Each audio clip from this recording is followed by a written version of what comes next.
No. No.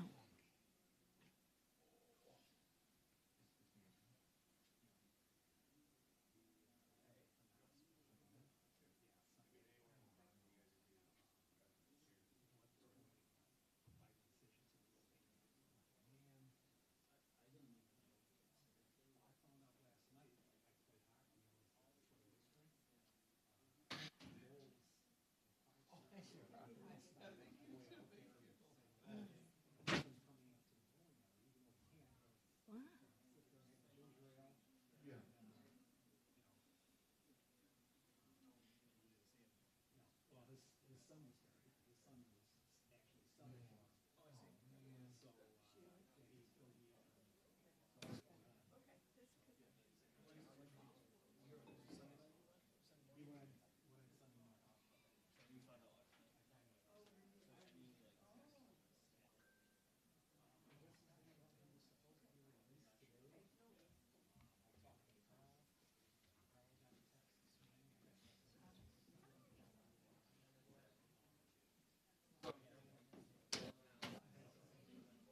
All these people come in with gifts. I'm Scrooge. I'm Scrooge McDuck. Sean, did you see the rankings? 11 going to Notre Dame. If it were, yeah.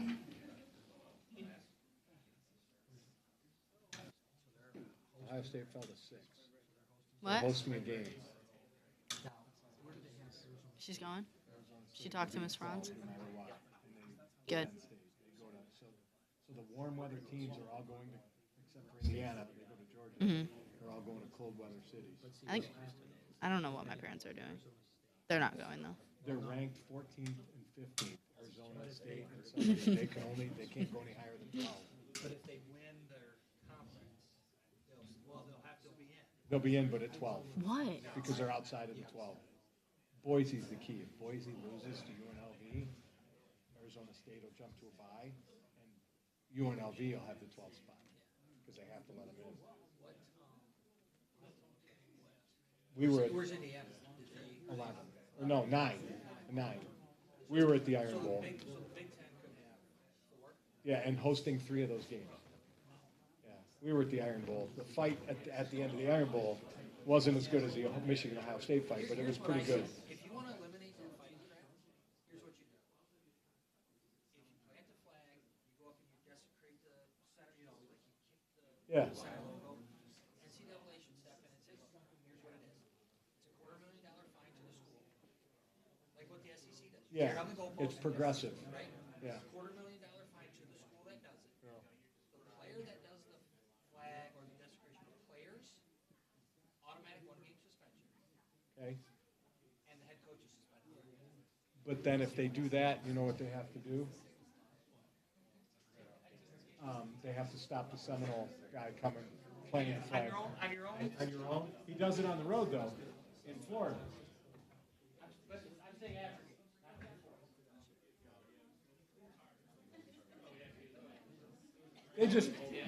I blame Baker Mayfield for it. You think so? I know it is, for sure. He did it first. If you don't want us to do it, don't lose. I agree. I agree. When they were, Marine City has that, they fired Yeah. every time they score a touchdown. And somebody was saying like, oh my God, we're gonna hear that touchdown. It's like the motorcycle at Lapeer. Irritating. But they kept scoring, so what do you do? My daughters were horrified by that song. We were in her aunt's season tickets for the Alabama-Auburn game, but clearly some Alabama people sold their tickets to Auburn. They are not nice people.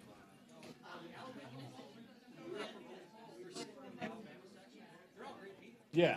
Like real pleasant, real polite, like the guy next to me is talking. Like Yep. it's not like the TCU fans. Horrible. But Yes. yeah, Yeah. Yeah, they're obnoxious. They were. we I was talking to John Hartley, who's the AD at Lakeshore. Yeah. He's had season tickets in he's got the second row behind Ryan's bench and the tunnel that's behind, not in the corner. The small tunnel. The tunnel that's right behind Okay. him, and he's got the seats that are right next to the tunnel. So I asked him, I go, hey, did you sell your Bills tickets? He goes, I did. $1,400 a pop. Urban's selling his Bills tickets. I'm not going, I was just Oh. asking, like, if he sold, does he always sell them? Urban's only selling his for $750. He's got people complaining about how much he wants for them. On StubHub, they're $2,000 each. 1,400.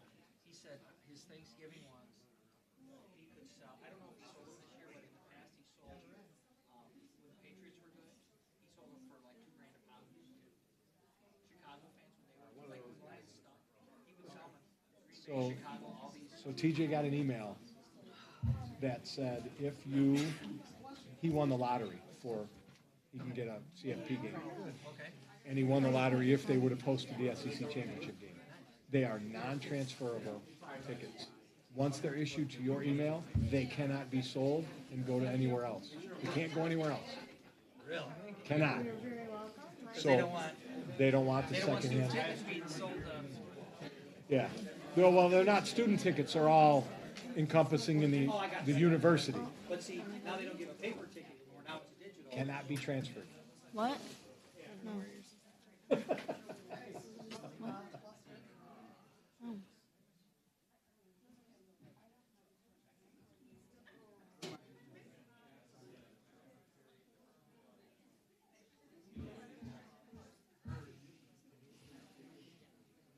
Are you collecting binder clips? Oh, yeah, since day one. Thank Is you. it really? Yeah, That's funny. day one, we keep it one. Our little raffle, the state of the sports games, I have 35 different gift cards. So, Can I be in it even though I'm a team manager, or do I count as a student? no, you count as a student because you come into the boys' games. Good. You can get you just got to get a ticket. You Okay. got to go to the gate and get a ticket. I'm going to start low, though. I think I'm going to start with the $10 Starbucks card first. The last, on senior night or parents' night, I haven't decided. Thank you. I have a $100 gift card to Amazon, and I got a $100 gift card to Speedway. Ooh, that's a good one. So I got 5 $25 gift cards to Speedway gas cards. So That's good. yeah, I got good ones.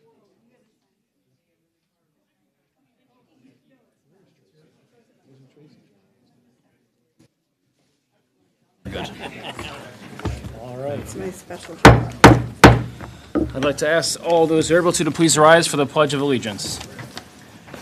I pledge allegiance to the flag of the United States of America and to the republic for which it stands, one nation, under God, indivisible, with liberty and justice for all.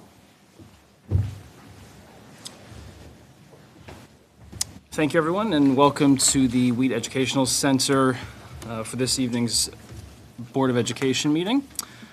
Today is December 3rd. For the record, Mr. Dombrowski will not be here due to a medical issue. We wish him the best and a full recovery soon as the holidays approach. Item B, minutes of the regular meeting from November 19th, 2024. Move for approval? Support. Motion by Mr. Bear, supported by Ms. Martin. Discussion on the motion. All those in favor signify by saying aye. Aye. All those opposed? Motion carries. Item C, public communication. Madam Secretary, do we have any public communication at this time? We do not. Okay. Item D, Board of Education and Administration comments. Well, I'll start off by saying happy holidays to all. Hope everyone had a great Thanksgiving, and hope everyone has an excellent Christmas, Hanukkah, and everything else, and New Year's Eve and New Year's Day upcoming. And on a personal note for myself, for those who are aware, this is my last board meeting. I did not run for re-election for the next term, so I will not be here come January. I'd just like to say that I've enjoyed every minute of my term here on the board, minus the several years of COVID. I'm joking. I was glad to be a part of those decisions made. But yeah, to all of the board and all the administration and the teachers and staff in Lakeview, thank you for being an excellent district. This is where I went to school. I was happy to give back and serve on the school board to be a part of my community, and I wish everyone the best in the future. Yeah. Any other comments from the board or from administration? It's a big loss to us that you're leaving us, but you've left us good hands, and we appreciate all your service. I know, me being as a newer member, that it's been quite a pleasure for myself, and I thank you for serving on the board and being a really great participant of an alumni from Lakeview and supporting kids' education first. Thank you very much. Means a lot. Thank you.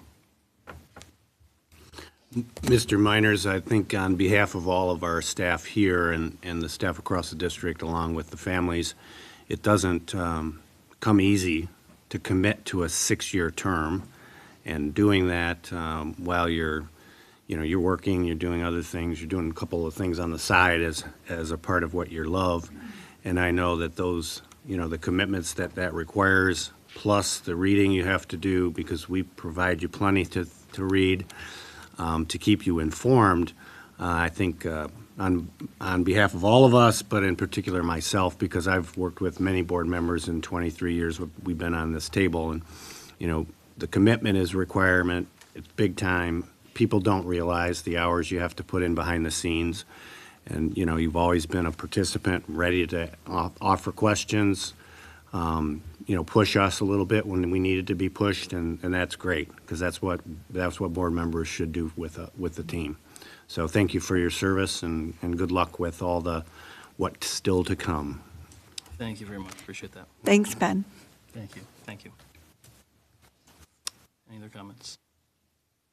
All right. Item E, Student Representative Report. Mrs. McDade, hello. Hello.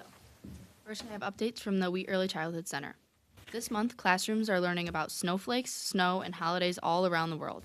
Students will continue to develop their self-help skills as they learn to navigate the layers of winter gear.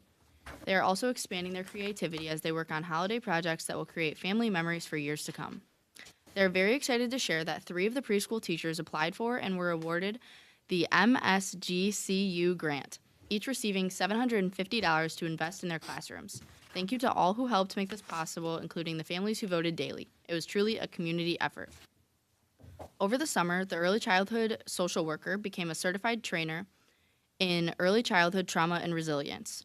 The entire center of 36 staff is in the process of becoming a trauma-informed center. Currently, they are halfway through the process.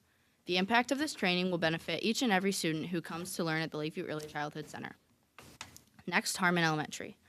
This week, Harmon kicks off their annual Harmon Grinch Project. Scholars will be recognized, highlighted, and acknowledged with a heart for all kind acts that they display, like holding doors open for others. The goal is to grow the Grinch's heart by adding acts of kindness to the heart in their hallway. The Harmon PTO is sponsoring 2 events in December. The annual Christmas Festival will be on Friday, December 13th from 6 to 8 p.m., where scholars will enjoy hot cocoa, a DJ for dancing, and the big man himself, Santa. December 16th through the 19th, the Harmon PTO is hosting their annual Santa Shop for all scholars. Harmon Elementary wants to wish all of the Lakeview families a wonderful holiday season. They look forward to finishing the year with positive momentum in both academics and culture. Greenwood Elementary. The hallways are covered with student work and projects, showcasing the amazing progress that their students have made. The Student Council is partnering with the Goodfellows for a canned food drive and planning a Spirit Week during the last week before break. Their PTO is hosting a gift shop this week, giving students a chance to shop for their families and continue the season of giving. A big thank you goes to the PTO and the parent volunteers who have worked tirelessly to make this happen. Peggy Dell and Kathy Restoni have been providing invaluable coaching days with teachers, working individually to address classroom and student-specific needs.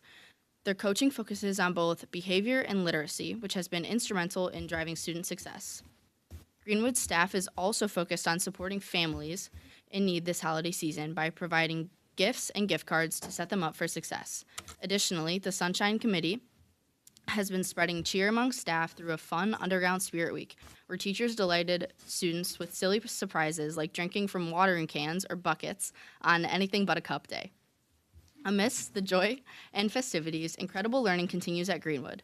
They are very proud of the hard work and community spirit that make the school a special place. Princeton Elementary. It has been a very busy time at Princeton. Some new and improved clubs are well underway.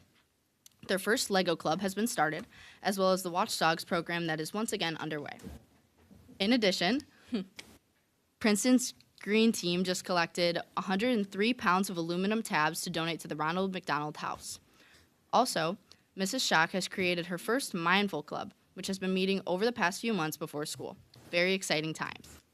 This Friday is Perry's Emporium, the annual Santa shop / craft fair that is open to the public from 3:45 to 7:30 p.m. A few dozen local vendors will be on site offering great deals and handmade items. All are welcome and they hope to see everyone there.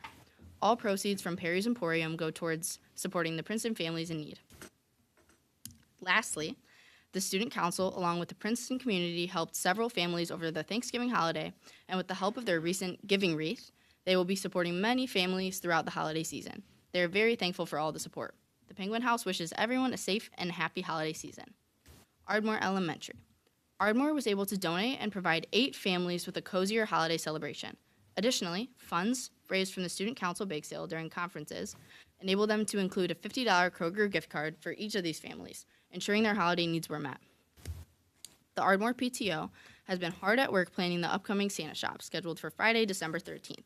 This event will be a festive vendor night featuring local creatives, offering students and families an opportunity to shop for unique gifts while supporting small businesses in our community. A special guest will also be in attendance, Santa. During a recent PBIS assembly, kids were introduced to December's focus, effort. They learned various ways to demonstrate effort at home and school, such as completing homework and chores without being reminded, or even practicing reading and math skills for extra time outside of school. This focus on effort ties into Ardmore's mission to encourage resilience and continuous growth in every student. Jefferson Middle School. Last week, JMS inducted the newest group of National Junior Honor Society students. Thank you to Mr. Kenyon and Mr. Paulson for joining the principal and speaking to the inductees and their families. JMS Patriots with Pride were able to provide 20 baskets to families, and everyone was very grateful. The NJHS is working with St. Clair Shores Goodfellows and will be donating food items to local families in need. The JMS Hope Fund was able to offer scholarships to families that applied for the support to send their 8th graders to Washington, D.C. JMS staff and administration would like to wish everyone a happy holiday season. Lakeview High School. The staff and students hope that all the Lakeview community had a great Thanksgiving break. Due to the generosity of the staff and students at Lakeview High School, Huskies with Heart collected $1,027 during their basket food drive. This year, each of the 15 families received a donated turkey, donated homemade pie, extra large bag of canned and boxed goods, and $60 in gift cards. This could not have been done without the support of the LHS community. First semester final exams are right around the corner. This year, exams will take place on December 19th and 20th. The second semester will start on January 6th. The LHS staff and students would like to congratulate Mr. Burnett, Mr. Nelson, and Mr. Zimmerman on their retirements. Their dedication and commitment to the students of LHS will be greatly missed. The Lakeview Class of 2025 is hosting a gift wrapping event / fundraiser on Saturday, December 14th at LHS. They encourage anyone who is looking for help wrapping gifts during the busy holiday season to stop by. This fundraiser will help the class gain funds for their prom and other senior year activities. LHS wishes everyone a safe and happy holiday season. Thank you. Thank you very much. Wait a minute, I can pay some kids to wrap presents for me? Yes. Is that what I'm hearing? I'm sorry, make a donation? Yep. Is there a limit? Is there a gift limit? No? I should have thought about that, but Oh, Do you know if we have to bring our own boxes? you don't have to bring your own boxes. that's outstanding. I will give one more shout out for our Optimist clubs are down the hall. You walked in, you probably found it difficult to find a parking spot. Last week, 2 weeks ago, we had 47 or 48 people down the hall making no-sew blankets for the homeless and for, the poor. And there's 58 people there tonight and all around the other side of wheat. And my former assistant Debbie is still the president for a few more weeks of the Optimisco Cinco Shores, so she's down there and has a little bit of an in for us to provide the space for them to do their work. So That's beautiful. we'll keep doing that even after she's no longer president, I'm sure. Did you say 103 pounds of tabs? Mr. Cave, how many, like, I can't fathom how many tabs that was, like, Oh, yeah, it was a contest. Big jugs. insane. That's fantastic. Yeah. I mean, the Lions have been doing really well. You know, there was Michigan football. So, I mean. Did you make a significant contribution? All right, thank you very much. Moving along, item F, future capital financing options presentation. Lakeview has a long tradition of being prudent stewards when it comes to its financial affairs. For 30-plus years, administration has provided the board clean financial audits. Boards of education over time have periodically asked the community to support bond issues and to provide necessary updates and renovations to our facilities, property, and equipment. Tonight, administration brings together the board's attention the topic of financing future construction, major renovations to buildings, and replacement of large-scale equipment. There are several options available to the Board of Education in this regard. To facilitate providing that information to this board, administration has invited our finance attorney from Miller Canfield, James Crowley, and our financial consultant from Baker Tilly, Jesse Nelson, to present. Our expert's short presentation outlines the board's options as it relates to the funding improvements to Lakeview's property, facilities, and equipment. It's our intention that this educational session for the board is to welcome your questions throughout. Gentlemen? Yeah, we need to move the mic over. Can you grab the mic and move it over? That way they'll be picked up in the live stream. All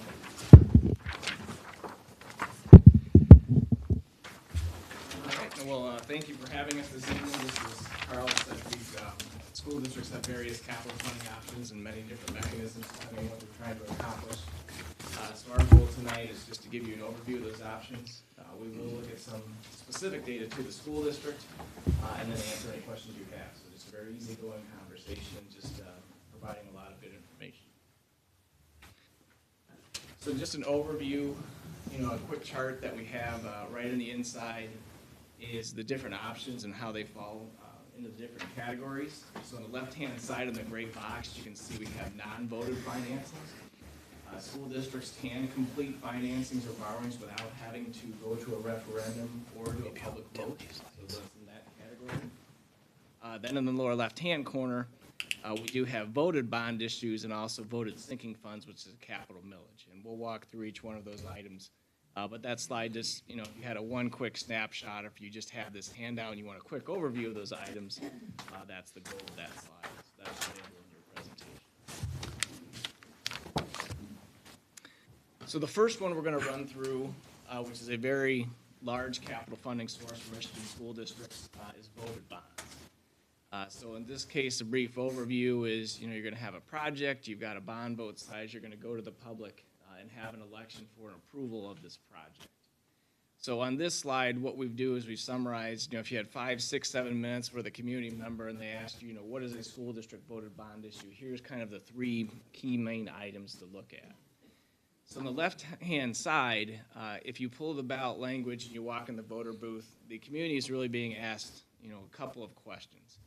Number one, what's the not-to-exceed par amount of bonds that can be issued in that election? It's 10, it's 15, 20, whatever you work on your capital plan. The community is proving a not-to-exceed bond amount as a part of that question.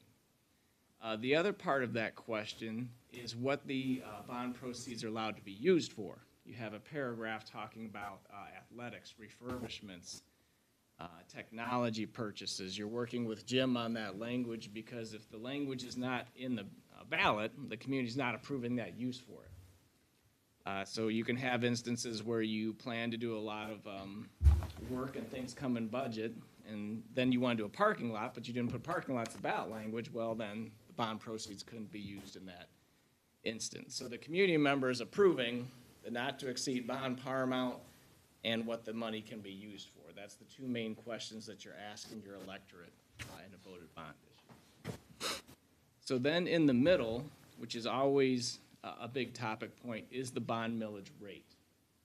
So once the community approves voted bond issues, and we still have, bonds that we're paying off at this district, and we have a bond millage rate, and I'll talk about that in a second, you as the school district must levy a property tax bond millage rate each year that's necessary to make the bond payment and keep a reasonable cash reserve. So the community approves the bond election, and for you to issue the bonds, they do not approve the bond millage rate. You, the school, must levy the millage rate when they approve the bonds.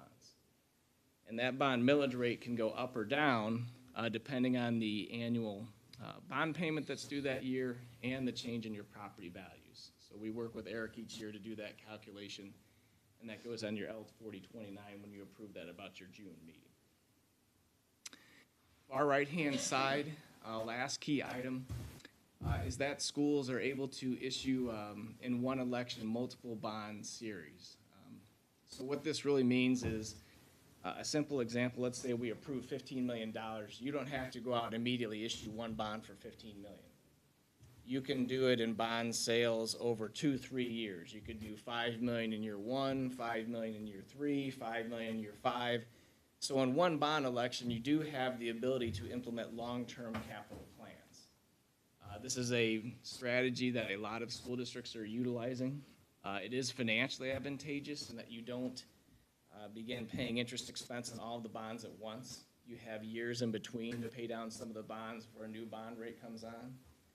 And then it also does allow you to plan out future capital improvements. If you know the middle school roof needs replacement, but that's 5 years out, well, you don't have to issue bonds and incur interest expense. You can have that funding come in when it's needed for that project. So there's some pros and cons to using that, but it's been a very typical practice that we're seeing from Michigan school districts. In one election, they're implementing a very longer-term capital planning strategy for their school district.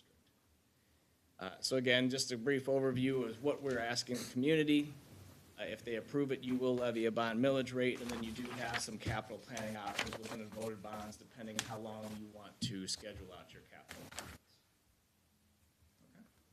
This past bond, we did 2 series. Sold some in 2020, February 2020, sold another wave in February 2022. Yep. So this district has used that same strategy. It worked out at that time with your construction draw schedule and what you wanted to do in your millage rate. So exactly what Carl said, it was a 2-series strategy with the most recent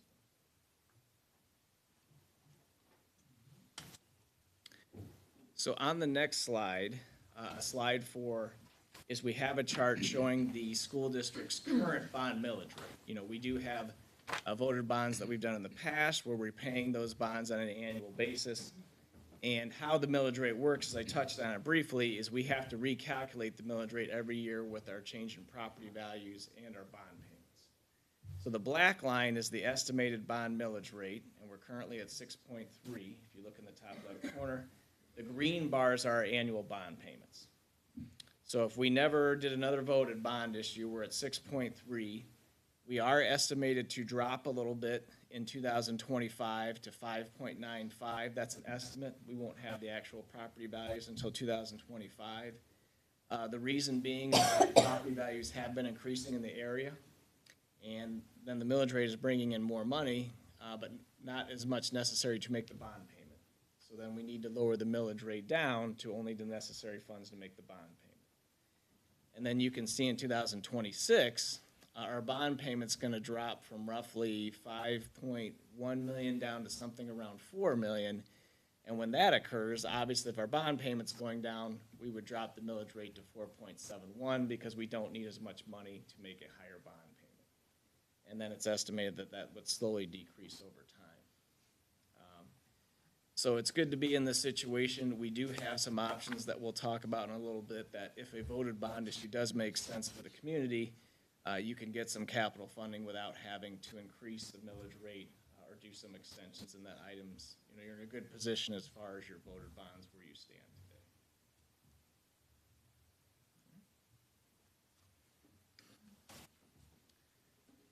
So on slide 5, a common question is always, if we want to pursue a voted bond, what's an example option?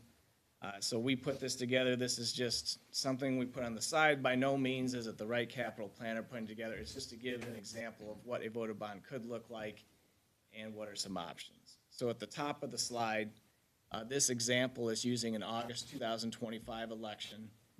You get 3 main election dates during the year, and we'll touch on that in a little bit. So the blue box on the far right-hand side is saying in this election, you could ask the community for a $38,600,000 voted bond issue. So that would be the not-to-exceed dollar amount that they would see in the ballot language. And then if you look to the left, this capital plan would be implemented in 3 bond sales, $10.2 million in 2026, $13.2 million in 2028, and then $15.1 million in 2030. Again, because you are able to issue multiple bond series, you can implement a long-term capital plan. You've got many options.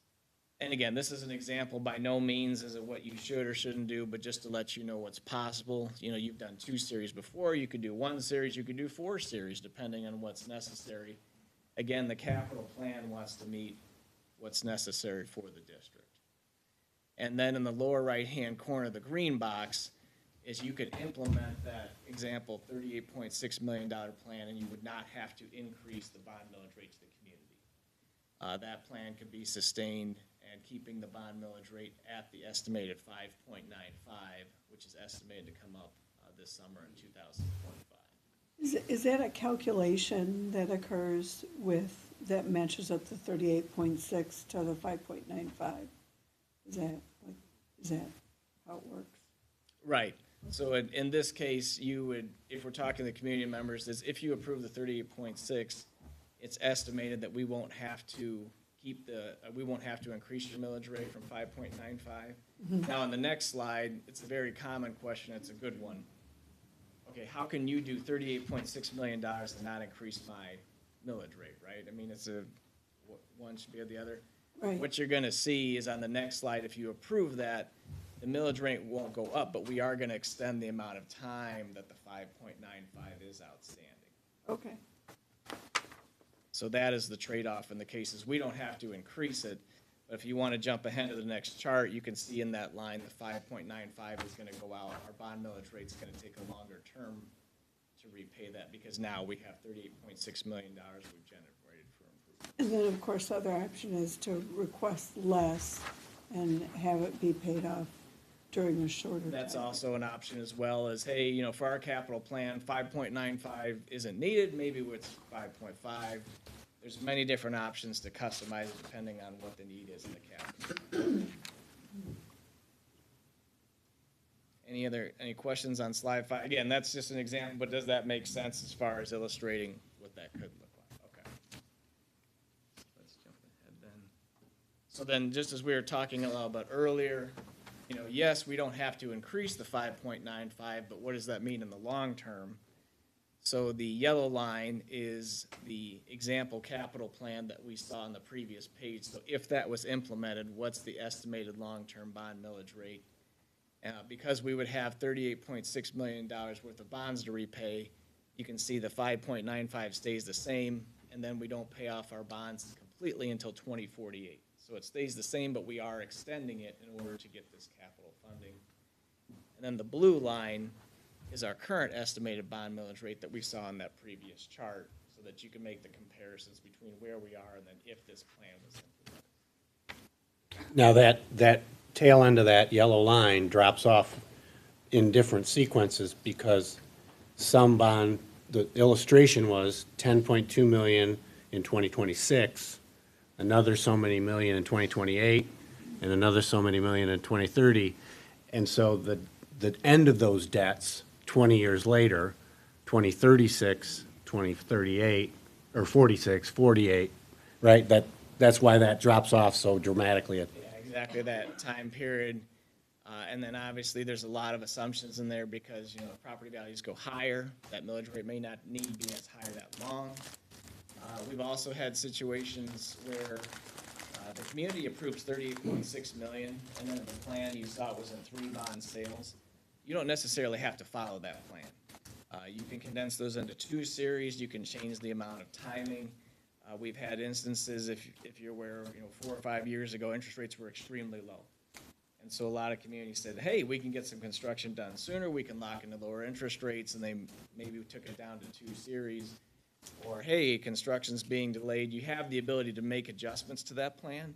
You just can't go above the 38.6 that the community approved, because that's what the community approved in those options. So just as Carl's saying, and I think as you're seeing too, there's many different ways to approach it or attack it, depending on what the capital need is and what you want to target for the community. And we bought that first 15 million in 2020, and things went sideways with COVID. So we couldn't do the work we wanted to do in 2020, summer 2020.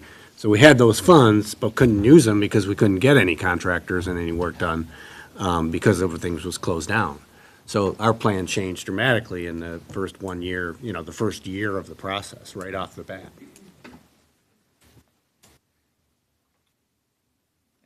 On those, again, hopefully you're just catching the concept, and then we're gonna go through many other financing options, just finding the right mechanism for what you need for your district.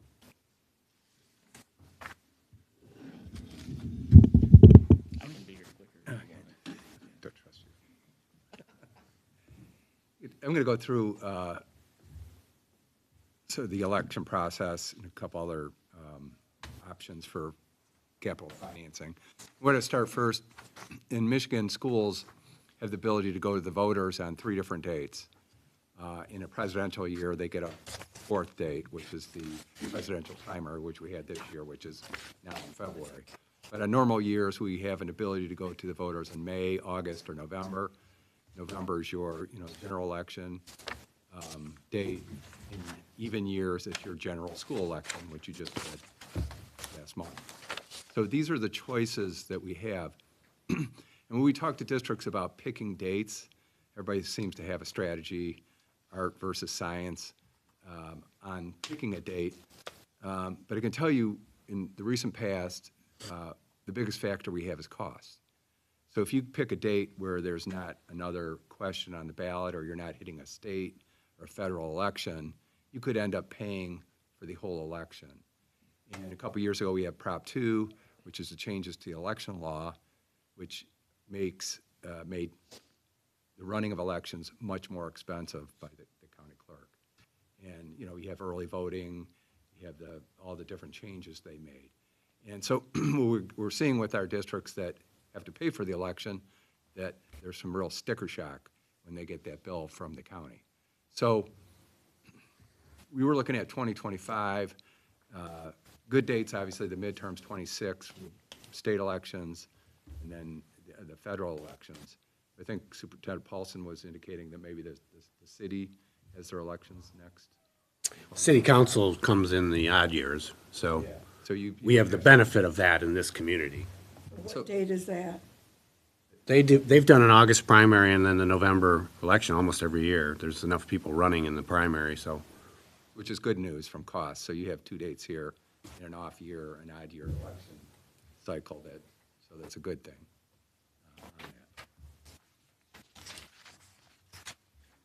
Just on the voted bonds,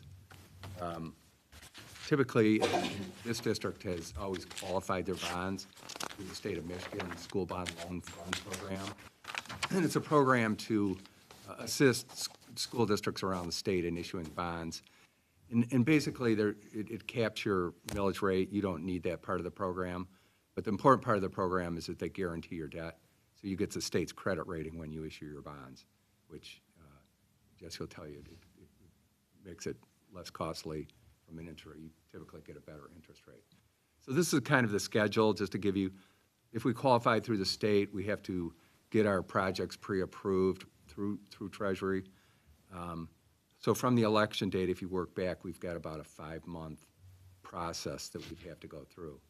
So before you get into that 5-month process, the district administration and the board would have to decide what your bond projects. Did we get our did we get our projects pre-approved last time? Yes, Okay. same process. So And also 2007, same way. I think they've always been qualified, right? Yeah. District, yeah. It's a good program, and it also gets you organized, getting pre-approval through Treasury and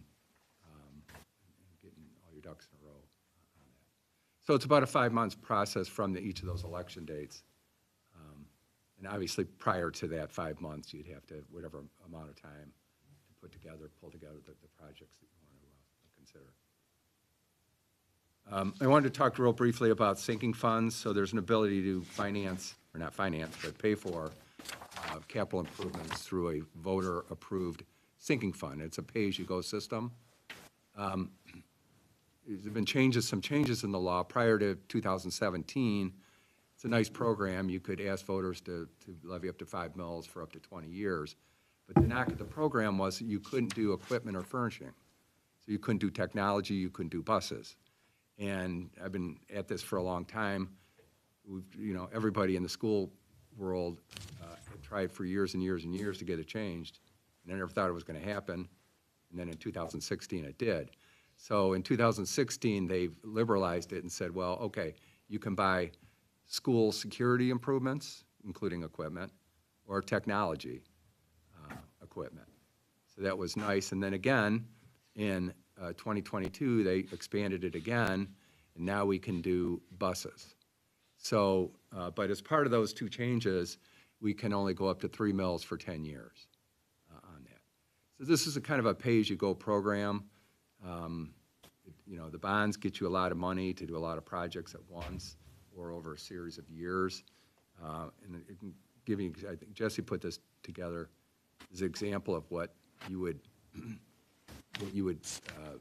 receive in revenues from either 1 mil, 2 mil, or 3 mil levy, as you can see on that. So, What's an average increase to a household, 1, 2, and 3 mils? $200,000 home. $1,000, $100. Well, 100,000 for 1 mil is $50. Bucks? So a $200,000 house has a $100,000 SEV, Taxable value. and It's about $100 a house. That's about the average probably home in the area. 200, 250 probably. Well, are you talking market value though? Because taxable value is half. Half. Well, how am I gonna tell someone, your house is 200,000, what's it probably gonna be? So you go taxable value's half at 100, and divide by 1,000 times 1 or 2 or 3 mils. Maybe $100. Thank you.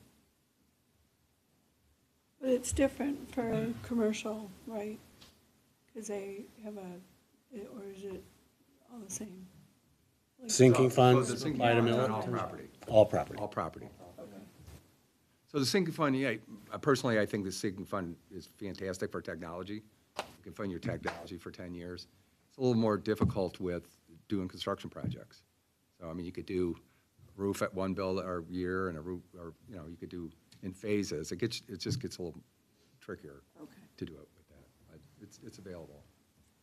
A number of districts recently have had bonds and sinking funds simultaneously because they know the short-term issue of technology, that's an annual thing, and a bond, you might, have 4 years' worth of work, and the big stuff's done, but then your technology refresh, if you call it, is accommodated under a sinking fund structure. So there's a lot of districts with both operating simultaneously.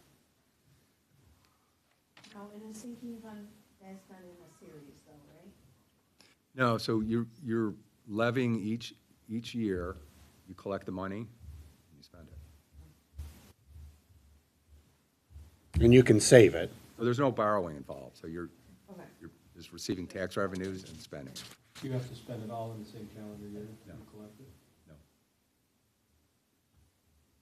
The IRS doesn't penalize you if you don't spend it? No, so these aren't tax exempt bonds, so there's no borrowing here, it's just you're receiving money in, and voters might get mad, but if you're holding on to money, so. Although there's better interest rates on savings these days, so hopefully that lasts for a while. So just a couple things, there's a couple of other ways, and these are non-voted options. We can do installment purchase agreements, kind of real streamlined borrowing. We typically do this with equipment purchases. You can do smaller construction projects with this. But again, this is paid out of your general fund. There's not a dedicated millage to repay this. And that's the same. We can do non-voted bond issue, same kind of thing. This is more of a formal process. would be for a larger amount. But again, this comes out of your general fund.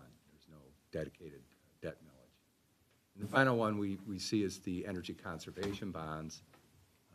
Good news is here is that some, I've never seen all of it get paid out of the savings, but a good portion may be available from the savings of your energy conservation projects.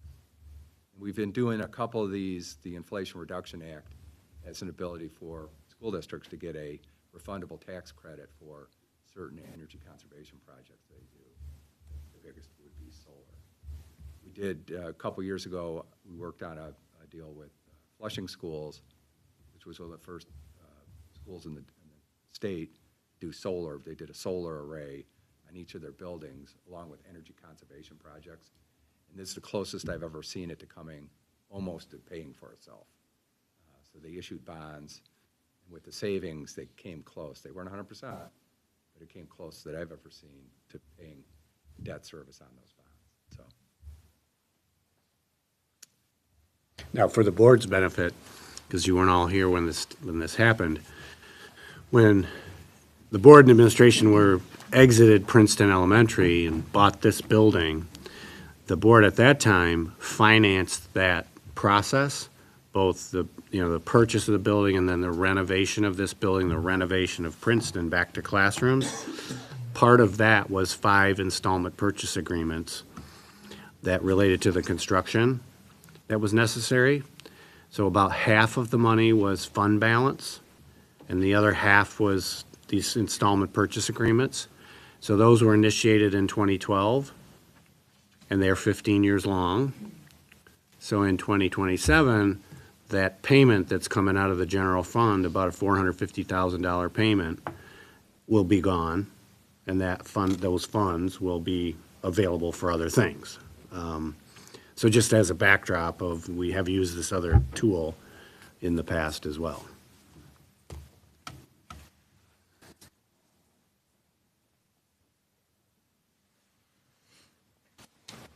So, I have a question. So, and I think we've talked about this before, but when you look at the bond voting timetable, historically, what's a better advantageous date, the August date or the November date to include in an election? So, we've looked over the data that goes back many, many years. And if you look at it, so on average, I see the chart, over 10 or 15 years, the passage rate's been about 62 or 63%. And if you look at each of the dates, and then we also look at, is it a increase in millage, or is it it's always going to be an increase, but is it keeping it same? And this will be lateral, more than I think you likely. guys are looking at keeping it the same. Yeah, And those have a higher passage rate. If you look at the different dates, we can't see any meaningful difference on what date you pay. okay. So, You have to run a good election, no matter what you do. but there is a big difference between districts that ask for an increase opposed to districts that are asking to keep it at the same prior year. So that's a big, Right. It's easier to sell. So we have an they advantage. call And it no increase, but and it's it's, really not. it seems to me that it's advantageous for us to act on this now, because you don't want to be in a situation where there's a decrease and then you're asking for an increase. Yeah, we have a lot of, because you have a lot of facilities, and capital needs always gonna be there. And we have a lot of schools that plan out several years, and their goal is to not have to increase the millage rates for their communities and maintain their facilities. So they are looking at sinking funds and voted bonds, and how do you find that right mix to maintain your facilities and then maintain that tax rate for your community? And it just depends on your projects and your timeline. Exactly, but exactly to your point, if it does decrease, but then you do need that money back, in that chart, so if we go down to 4, and then, okay, we do need this thing, and now we've got to get it at 6, or at 5.95 back, then that is an increase election as opposed to an extension, or if you wanted to. Lateral. It will appear on your bill as an increase, because one year you're paying 4 point whatever, and then we're asking for 6 to fund the whatever millions you're gonna try to get, that would be an increase, and you'd have to inform the public that way. When these things are, you're gonna carry that same level like we did in 2019, it was the same thing in 2019. We're able to inform the voter that this is going to extend the debt, but it's going to have the same amount, the same rate, the same levy, but we're going to be able to accomplish all these other things as a result of that. And the good news is, you've got now this 5 years of history to fall back on to say, we said this is what we're going to do, this is what we did, and look at the results, right? I mean, those are sometimes the benefit. I feel like that was something we said in 2019 when we looked at the 207 bond, that was the latest one. We were still, following through on all the commitments we made. And honesty is a very good thing when it comes to public funds, I think. And this all starts, right? The whole reason to bring them now and to help you know a little bit about what's available is that we left 2019, well, really kind of spring of 2019, we left what was $11 million worth of projects off the bond. We had the assessment done, and we had a $65 million target, and at the at result of board discussion, that number went down to 54 million, and then we pared down the list with building and site subcommittee and other things to get the project list for the treasury application, not 65 million, but 54 million. And so we're in the process, behind the scenes, our Bartmello partners are in the process of going back to that 2018, 2019 list before the treasury application, which it was 65 million, and demonstrating through the document, this was done, this wasn't, it was taken off the list, this was done, this was done. So you have a better sense of that in the next month or so, exactly what was not complete, that we knew was a need then, and still is a need now. Some of those things, roofing, parking lots we didn't do, rooftop HVAC units we didn't do, classroom HVAC units we didn't do, lighting we didn't do. I know the list because we had that dialogue in great detail, a couple board meetings to come to that $54 million number, right? So the benefit we have from our team is that a bunch of us were here, some of you were here. We went through the exercise to get that number down so we can reflect on that. Now, that was what was 5 years ago. Sure. Things change over 5 years. We thought this piece of roof was going to make it to 2028, and maybe it isn't, right? It happened even in the first months after the bond was passed and we went to purchase. We thought the Jefferson roof wasn't going to be necessary, but the reality was it was necessary, and we actually bid that before the community approved the bond. Because we said, it doesn't matter if they approve it or don't, we have to do that roof in the spring of 21 or 20. And fortunately, they approved the bonds, and then we went out to sell them. But there's a reality that, would we have done the auditorium chiller? You just approved that project for next spring. We didn't have that on our list for this bond right now, and we're probably going to pay for it from capital projects. But, if we go to the community and get bonds passed, those are the types of units we expected we would have to do, but we took them off the list back in 19, and now it's coming back home, right? So those things are not lost. Are we working with administration at all to get feedback, or like building administration to get feedback to see? Oh, sure, what all the things we time. need to There's do? a constant communication. Like, when we're doing the things we need to do to make them function, right? The improve functionality, improve safety. But, when you have somebody say, hey, my air conditioning is working sometimes, not working sometimes. Yeah, we're troubleshooting, but in the end, the compressor's 20 years old. We're going to replace the compressor.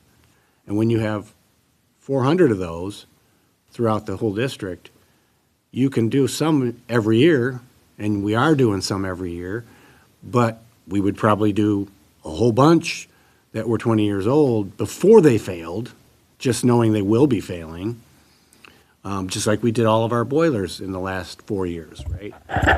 19 boilers throughout the district in 6 buildings. And they didn't all happen at the same time, which is a good thing, because they don't fail all at the same time then either. So sequencing the work is beneficial when you start to think about long-term replacement. You don't want them all failing at the same time.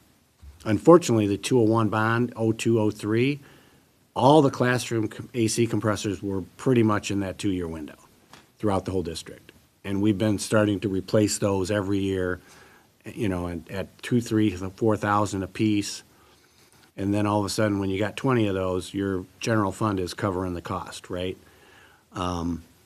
So if you can get 50 or 60 or 100 of those done in one summer, and another 50, 60, 100 another summer, and another 50, 60, or 100 another summer, pretty soon you've got it spread out, as opposed to that what happened in 02, 03, when a whole bunch of them happened all at the same time. So those are some of the things we do now, future thinking and planning ahead, to not have all of that work happen at the same time, and then you can sequence what comes down the road at different times. The roofing we've been doing that with roofing for 25 years. But we're at the point with roofing where they're end of useful life, so we have to, Big in the section. next 3 to 5 years, we have to figure out a way that we're going to have roof replacement throughout the district. We did it at 2 elementaries, but we're at that point, and that's part of the Sections plan. that are probably several $1 million worth of roofing in the next 3 or 5 years. And to your point, Ms. Martin, there's things that weren't on the original list that we know our tennis courts are becoming, you know, to the point where we can't caulk them and fill them with, they need to be removed and replaced. And they're used every day when the weather is good. So that'll be something that we would say, we have to figure something out as a funding source. Parking lot at the high school was something that we didn't have on the original, the auditorium parking lot. That's a replace. So those types of things that, like you said, we had the original list, but there are things 5 years later that have grown that, okay, we need to replace that, we need to do these. So yes, we are taking a lot of that feedback in, and Based on the timeline for 2025 and the work that has to be done, it seems like we got to get going, else we're not going to have time. So, Well, and you've heard over the last month or so, 2 months, the issue about preschool capacity, right? We're at capacity in this building for preschool, and the changes in the law and the changes in the funding are, you know, going to force us to do more free preschool under the GSRP format that the state funds, because that's what families are going to demand, as opposed to tuition-based sort of structures. And, you know, some of the churches that do a tuition-based operation and some of the private practice that are doing tuition-based, they're in the same boat, because you do things tuition-based, they don't have the same rules as the state-funded. And the state-funded generally is all day, or it's half-day or full-day, but it's a smaller number of kids. It's, you know, certain rules that you have to follow. And what that does to us is reduces the number of families we can serve if we have to go to those types of classrooms instead of tuition-based classrooms. And where are they going to go if we don't have any seats? At some point, we'll run out of those GSRP seats unless we have more classroom space for that particular program. And that's a more imminent issue, because, you know, it will already affect us next year, and then it will affect us worse the following year. So something with that is what we were investigating with local properties that might be viable possibilities. And we've done a number of things behind the scenes to prepare for more detail on that. okay. I don't think we want to get into that tonight, but the nature of a building and site subcommittee and maybe a January meeting where we review some pretty good details about what we now know and some estimates of what that might require, particularly for preschool, plus the lost work from 2018-19, plus any new things we've come up with, we can probably have something better prepared with details that get you, oh, this is what we'll have to fund, so how do we choose to fund it? And that's kind of what we've been doing. My Now, vote is to be ahead and not behind, like, Well, and so our interest tonight is just to have your feelings that you recognize what we think the issues are. We probably will have to have some kind of a funding source or a combination of funding sources. We will do the further engage, PIA, Barton Mallow, and our team in generating those project possibilities. You do this anyway. Whether you have funding for it or not, we're going to tell you what your needs are. Right. Because we have, there's money we have in general fund savings, right? That could do some of this work. That's what we planned. We transferred money to capital projects in anticipation of the pool and auditorium needing to be paid for from district funds, not bond. Right. Because the bond is exhausted. So, we're not slowing down the projects that are imminent, but the next set of projects, you're going to have to commit how you want to fund those. And it could be a whole combination of things. Most of you don't know, we do internally. When we worked on Jefferson Middle School's office, there was a color-coded map that designed, this was 2001 bond funding, this was 2007 bond funding, this was general fund funding to create that new office complex off Rockwood because of what was allowable in the ballot language, HVAC and some other things out of 01 bond, secure entry, windows, doors for 2007 security technology bond, and then the rest of the renovation, sort of the, nuts and bolts of the drywall and stuff to create that office complex was some general fund money. So we literally had it color-coded in the case we got audited with the question, Right. where'd that money come from? And the bills were paid literally that way, and different contractors for different parts. So it is, not unheard of to think about funding things, some general fund, some potential future bond or sinking fund or whatever, and not continue to do the work to plan for the actual projects. Just like the Jefferson roof. We're going to replace the roof. If the bond passes, great, we'll pay for it from the bond. If it doesn't, we're going to pay for it from the general fund. It's going to have to be replaced. So there's some things you could be saying right now, or January or whatever, we know these things need to happen. We're going to go forward with some alternative funding source, but go ahead and start designing because this has to happen either way. And the benefit of prudent financial work over the last decade, you have 5-6 million over in capital projects, you have 11 million almost in the general fund balance. Something can be done And as debt quickly as we need it to be done, if you commit the money or you want to commit the money. Right, and debt falling off, Right. right, and then the. And you would be bond. talking about, do you go after some sort of a bond that's a little farther down the road, but it doesn't stop potentially things we might start working on next fall?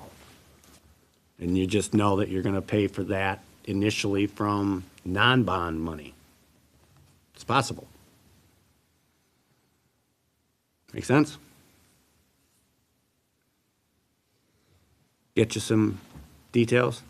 Get you more details, not real great details in just a few weeks, but we'll have more than we know now, and you already know we've been working on it based on just off-the-cuff reading. So the opinion I have between August and November is if there's not going to be a difference between August and November, like it's more favorable to have it included in November as opposed to August, that the sooner you get it done, the better, because you never know what's going to happen with the economy. That's true.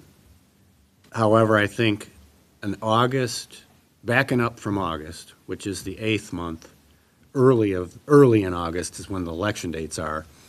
Backing up 5 months is March. I know. And having what would be a treasury application level of detail is probably not realistic. Okay, As much as PIA wants to hire 4 or 5 more people, I'm sure it probably isn't realistic to be able to turn around what's required for those documents if it was a voted bond Right. plan.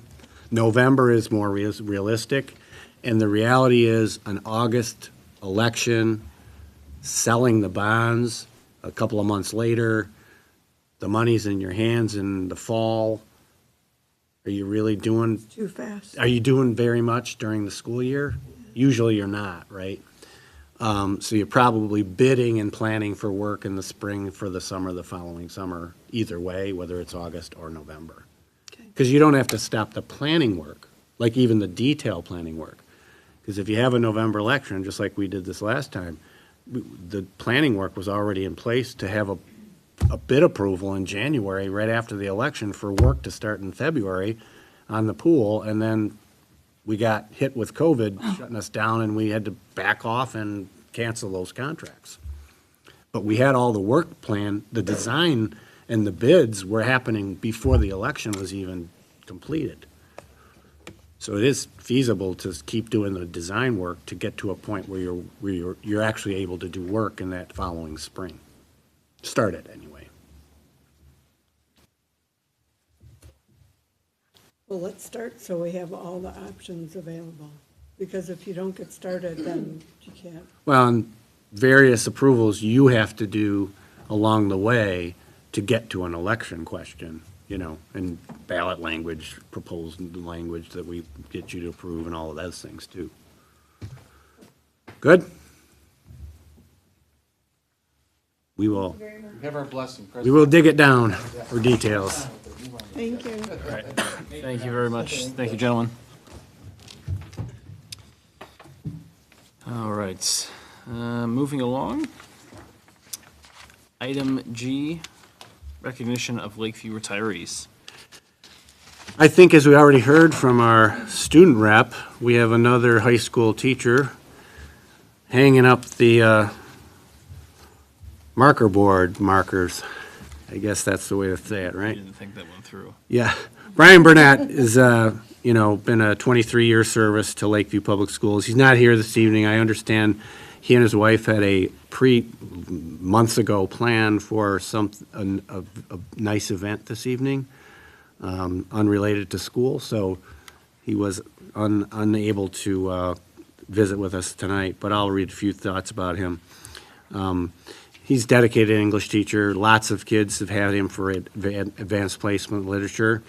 That's, you know, one of those things that stand out for him over his career. And he did a lot of things behind the scenes with respect to the high school, especially serving as a mentor to many of our new teachers over that 23 years. He was, you know, committed to summer school programs as well. He was always one of our summer school teachers for many years. Just the person who he is and that whole leadership and dedication for the excellence that we've seen out of his performance. So we wish Mr. Burnett well with his future endeavors. I will add just a personal note with me. When I got hired here, I said, Burnett, I knew a Burnett at Rochester High School. He goes, yeah, that's my mom. She taught science where I was an assistant principal many years ago. So we had that connection going back to my first weeks on the job here in Lakeview, and it was fun to reflect on that every so often. So good luck, Brian Burnett. We appreciate your service. Excellent, thank you. All right, moving on to personnel. Item A, changes in personnel. Tonight, administration bring forward the following changes in personnel since last presentation of the board in November. Steve Conklin, Jefferson Middle School Social Studies teacher, effective January 6th. Resignation, Steve Conklin, secondary interventionist. Their high school isn't particularly happy about that shift, but they still benefit from his expertise staying on board. Returning coaches and sponsors as listed. Mr. Vice President, I move that the Lakeview Board of Education approve the changes in personnel as presented. Support. Motion by Mr. Bear, supported by Mr. Asha. Discussion on the motion. All those in favor signified by saying aye. Aye. All those opposed? Motion carries. Is Mr. Conklin here? No, No, okay. thank you. All right, to the curriculum agenda, item A, MASC/MAHS State Leadership Conference. The Lakeview High School Student Council would like to travel to Grand Rapids for the Michigan Associations of Student Councils and Honor Society's State Leadership Conference. This is a yearly event where students throughout the state gather to network, improve their leadership skills, and share ideas to help build stronger school communities. Students are treated to student-driven presentations ranging from peer mentor groups, anti-bullying programs, and community service projects, to name just a few. Each presentation contains detailed information on the action that student leaders took to create change in their own schools and provides ideas of how other schools can make these same changes in their schools. All transportation is being provided by Divergent, with accommodations at the Amway Grand Plaza Hotel, which includes monitored hallways for evening safety and security. The students are responsible to pay $125 towards the full cost of the trip, which is being paid with student council funds. Nicole McKay and Stephanie Kavinsky are the sponsors of this trip. They will depart from Lakeview High School on Saturday, February 22nd, 2025 at approximately 10 a.m. and will return on Monday, February 24th, 2025 at approximately 3 p.m. Mr. Vice President, I move that the Board of Education approve the field trip for Lakeview High School Student Council to travel to Grand Rapids on February 22nd, 2025, returning on February 24th, 2025. Support. Motion by Mrs. Taylor, support from Mrs. Martin. Discussion on the motion. All those in favor signify by saying aye. Aye. All those opposed? Motion carries. Okay, so a note on our agenda for other requests for closed session. I believe we're going to delay that to the next meeting because of Mr. Dombrowski's absence. Mr. Vice President, I would move to adjourn this with respect to this till the next meeting. Is there no effect to you? I have no issue with that. Okay, as long as there's no- We spoke before the meeting, yeah. Support. Okay. So, motion by Mrs. Taylor to table or postpone? Table? To table to the next meeting. Support from Mr. Bear. Discussion on the motion. All those in favor signify by saying aye. Aye. All those opposed? Motion carries. Mr. Vice President, seeing no more business before this board, I motion to adjourn. Support. Motion to adjourn by Mr. Bear, supported by Mr. Asha. Discussion on the motion. Thank you, everybody. It's been a pleasure and an honor for me. 8:37 p.m. Oh, we have to vote. All those in favor signify by saying aye. Aye. All those opposed? Motion carried. We are adjourned at 8:37 PM.